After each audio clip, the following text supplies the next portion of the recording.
A vida de Santo Antônio, retirado do livro Na Luz Perpétua, do padre João Batista Lima. Poucos são os santos que têm tanta popularidade como Santo Antônio. Sua festa tem grande pompa e grande alegria, pela grande confiança que Santo Antônio suscita nos devotos, ajudando-os às necessidades materiais e espirituais. Santo Antônio pertence ao século XIII e antes de entrar para a ordem franciscana tinha o nome de Fernando. Ele era descendente de uma família nobre, oriunda da França, que lá no tempo das cruzadas prestou grandes serviços a Afonso VI de Castilha contra os mouros. Ele, Santo Antônio, nasceu em Lisboa, no ano de 1195, e recebeu a primeira instrução na escola da catedral. Com apenas 15 anos, entrou para o convento dos Cônegos de Santo Agostinho. Como, porém, o fácil acesso dos parentes ao convento lhe tornou prejudicial, pediu e conseguiu transferência para um mosteiro mais rígido de Coimbra. E lá ficou por 10 anos, dedicando esse tempo todo à oração, às funções sacerdotais e ao estudo de teologia. Um fato, porém, causou uma transformação na vida de Santo Antônio. Os franciscanos possuíam em Coimbra um pequeno convento, bem próximo ao mosteiro dos Cônegos regulares. Em uma certa ocasião, passaram por Coimbra 5 missionários franciscanos, que iam até Marrocos, onde pretendiam pregar a fé cristã aos muçulmanos.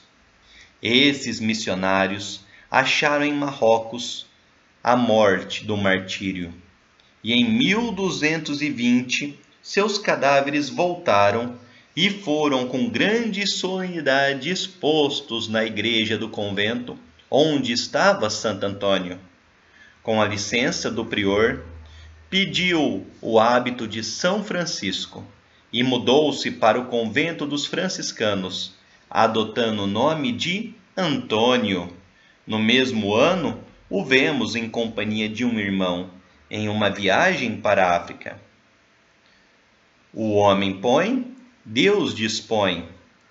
Santo Antônio foi acometido de uma febre violenta e viu-se obrigado a voltar para Portugal. Uma grande tempestade no alto mar desorientou o rumo do navio que foi aportar em Sicília.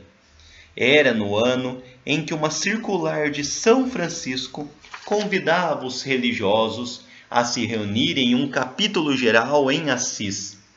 Compareceram 3.000 frades, e entre esses tantos religiosos estava Antônio. Ninguém o conhecia, e parece que nem São Francisco não lhe dava atenção. Quando, no fim do capítulo, os frades receberam cada um seu destino, somente Antônio ficou como estranho à disposição do vigário-geral da ordem. Afinal, achou um superior na pessoa de Frei Graciano, provincial de Romagna, e com ele seguiu. O único ofício que Santo Antônio tinha era celebrar a missa em um pequeno convento da proximidade de Forli, onde diversos frades cujo estado de saúde pedia descanso viviam em comunidade. Santo Antônio ficou por 9 meses e passou esse tempo na mais completa solidão, em uma pequena ermida, entregue às práticas de piedade e de penitência. Aconteceu que em Forli assistisse à ordenação de diversos religiosos e faltou um pregador. O provincial ordenou a Antônio que dirigisse umas palavras de edificação aos neopresbíteros. Obediente à ordem recebida, Antônio fez uma locução que a todos deixou cheio de admiração. Foi esta a hora da revelação de um grande talento que até então por todos era ignorado. Uma vez conhecido, este grande dom os superiores puseram à luz e começou a obra grandiosa e benéfica de Santo Antônio como missionário. São Francisco, vendo a necessidade de proporcionar aos futuros missionários uma instrução que os pusesse à altura do ministério sagrado, viu em Antônio o personagem idôneo para desempenhar vantajosamente o papel de mestre e nomeou lector de teologia. Grande lhe era ao mesmo tempo a atividade como pregador de România, onde a seita dos hereges chamados cátaros se estendia com rapidez assustadora. Foi mandado por São Francisco ao sul da França, assim como São Domingos já havia feito campanha contra os hereges albigenses. Naquele tempo, Deus distinguiu seu servo com o dom dos milagres.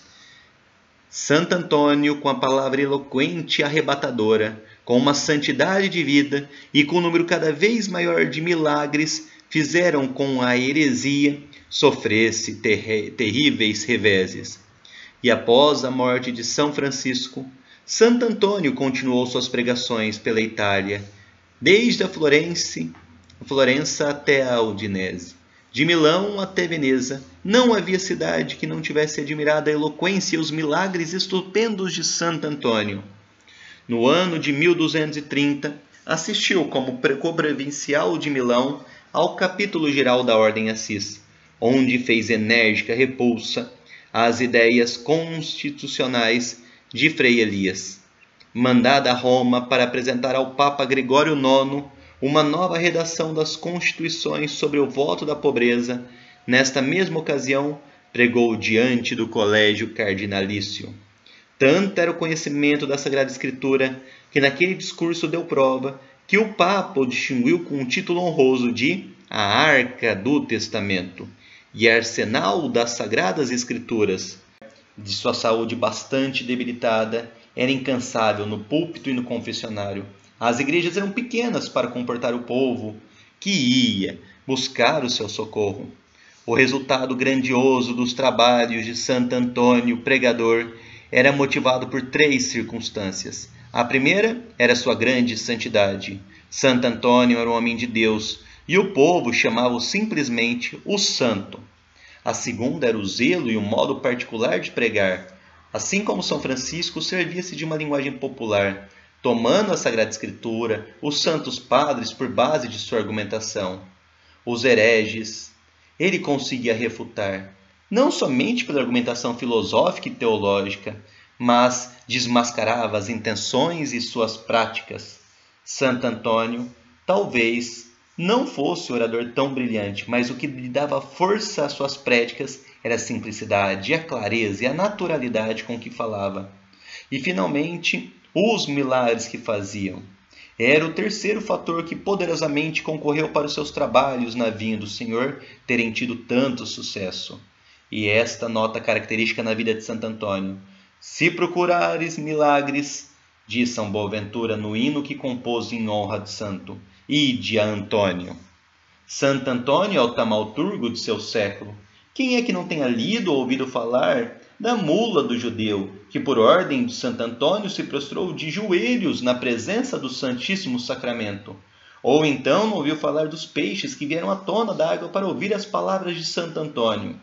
Quem não ouviu falar das profecias e revelações, dos segredos íntimos, das curas maravilhosas e ressurreições de mortos que Santo Antônio fazia? Admitido que nem todos os milagres atribuídos a Santo Antônio suportem o bisturi de uma crítica imparcial e cuidadosa, certo é que poucos santos, como Santo Antônio, têm possuído o dom de fazer milagres, dom de que com tanta amabilidade se serviu para atrair os corações e dirigi-los a Deus. Santo Antônio morreu no ano de 1231, sendo-lhe o corpo sepultado em Pádua, na igreja de Nossa Senhora. Os milagres que lá se deram puseram em movimento a Itália toda. Centenas de procissões dirigiram-se ao túmulo do pobre franciscano e milhares de devotos chegaram descalços para render homenagem ao grande amigo de Deus, cuja canonização teve lugar em 30 de maio de 1232, isto é, apenas 11 meses depois de sua preciosa morte. Inscreveu no catálogo dos santos o Papa Gregório IX. Quando em 1230 lhe foi exumado o corpo, descobriu-se que a língua estava intacta, enquanto tudo mais tinha pago tributo à decomposição, e nesse estado de conservação é exposta até hoje a devoção dos fiéis. Duas virtudes se encontram na vida de Santo Antônio: a simplicidade e a humildade. Amigo de Jesus humilde, esse se digna comunicar-se ao amigo em figura de menino, descer-lhe aos braços e permitir que o cobrisse de carícia. Santo Antônio procurou o martírio. Belo seria como a palma da vitória, mais belo é tendo nos braços o menino Jesus, a coroa dos mártires. O amável e glorioso Santo Antônio é invocado pelos devotos para fazê-los achar objetos perdidos, e considerado padroeiro de matrimônio e das noivas, como também defensor contra a peste e as epidemias. Preza a Deus que em nós encontre também a devoção de Santo Antônio um meio de termos um coração cheio de amor e abnegação. A 10 de janeiro de 1946, o Santo Padre Pio XII, com a plenitude do poder apostólico, constituiu e declarou a Santo Antônio de Pádua confessor e doutor da Igreja Universal. Reflexão. Santamente, embora como viveu Santo Antônio, a vida foi uma constante preparação para a morte. Muitos cristãos não se preocupam com a morte e vivem como se nunca lhe houvesse de soar a hora da partida para a eternidade. No entanto, é a meditação sobre a morte uma das mais belas e úteis, conseguindo, se aliás for bem feita, o completo desapego das coisas desse mundo que tão facilmente nos fazem desviar do caminho da salvação. A sabedoria, diz o Espírito Santo, é encontrada nos túmulos. Uma visita corporal ou em espírito ao cemitério é sempre de grande utilidade. A retórica dos túmulos e dos ossos nele encerrados, se bem que muda, é eloquentíssima. Se, como por ordem dos profetas, pudesse chamar à vida todos que ali estão sepultados, o que diriam eles? Insensatos que fomos! Por que não quisemos compreender antes o que éramos e o que um dia seríamos? Só para ele vivemos e o mundo de nós não mais se lembra. Os bens que deixamos ficaram nas mãos de outros, e para a eternidade nenhuma providência tomamos. Insensato que fomos! Falariam mais ou menos dessa maneira. Tira, pois, as conclusões em teu proveito. Santo Antônio, rogai por nós.